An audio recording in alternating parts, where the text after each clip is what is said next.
Muy buenas tardes. Una vez más, nuestro encuentro para la tertulia en filosofía de la ciencia. El tema que tenemos para la tarde de hoy tiene que ver con vida artificial. Este es un texto de base del doctor Francisco Varela, del cual nos presenta una serie de inquietudes, preguntas, pero también como de un hilo conductor con el cual podemos entonces disertar o comentar al respecto y pues del cual se espera que los asistentes que se integren más adelante también puedan hacer sus apreciaciones o interpretaciones por el momento. Entonces, decir que este es un texto que, si no me equivoco, tiene que ver con los años 80 cuando se están haciendo, o por lo menos data de que hacia los años 80 del siglo XX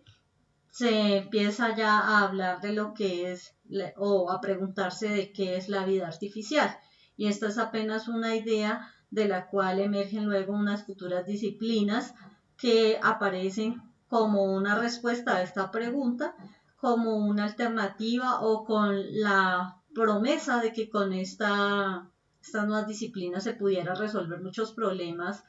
que estaban generándose como producto de la reflexión sobre, eh, digamos, aspectos que habían sido más bien como producto de todo este sistema industrial o de esta modernidad de la ciencia y que de alguna manera pues trataban de dar respuesta a un problema que se había planteado en el Museo de Ciencias de París, precisamente en los años 80. De esta manera pues se empieza a dar la discusión sobre qué es la vida natural. Nuevamente volvemos a un inconveniente del cual ya se ha hablado en otros momentos y es cómo plantear o cómo resolver problemas o preguntas que tienen como base una estructura metafísica.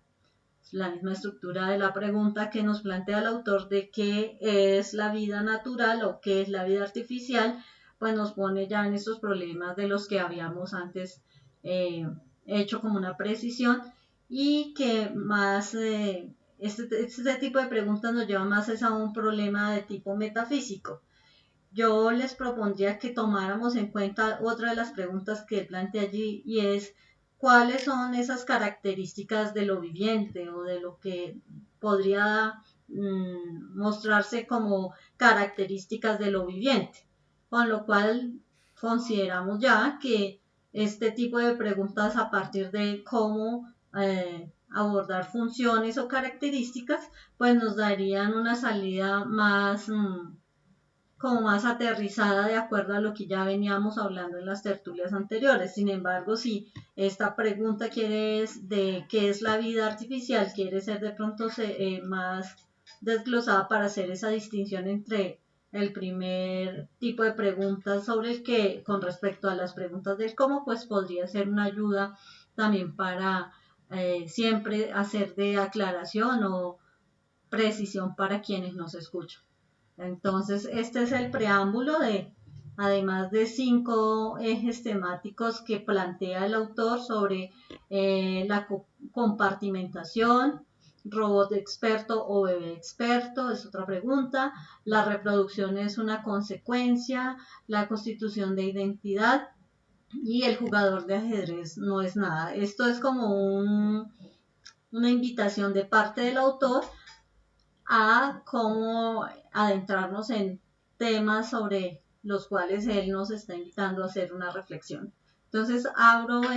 este espacio para que los colegas pues puedan participar. Muy bien, finalizando la década de los años 80, por ejemplo, pues aquí en Colombia llegó parte de un fenómeno que se hizo multitudinario y muy colectivo, que se originó inicialmente en Japón, que fue la de tratar de sostener, mantener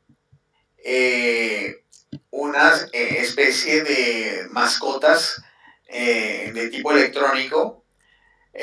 conocidas como Tamaguchis. Eh,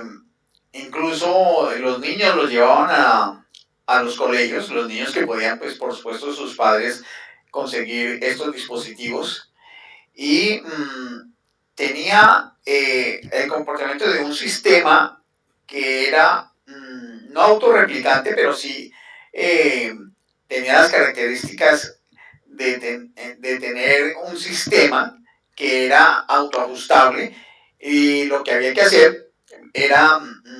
darle algunos insumos con los cuales el dispositivo se podría mantener en su autoorganización. Lo cual implicaba que, por supuesto, no era un sistema cerrado, era un sistema abierto de tipo electrónico y que había que hacerle un tipo de mantenimiento que se podría llamar alimentación, cuidados, y con ellos el dispositivo podía mantener su actividad de, de vida, llamémoslo así. Es difícil decirlo, pero sí, de vida, siendo una vida artificial, pero teniendo en cuenta que necesariamente necesitaba de unos cuidados de alguien que lo administrara, lo gestionara y se mantenían como si fuesen mascotas. Francisco Varela lo denomina perro electrónico. En esa época, pues no se llamó de perro electrónico, sino una mascota electrónica y el nombre Tamaguchi. Yo tuve la oportunidad de verlos con algunos estudiantes que tenía en un colegio donde estuve trabajando y había varios muchachos y chicas que tenían estos dispositivos que no eran muy grandes, cabían en la palma de la mano y había que hacerle algún tipo de actividad. Yo no sé exactamente cuál, porque no entré en mayor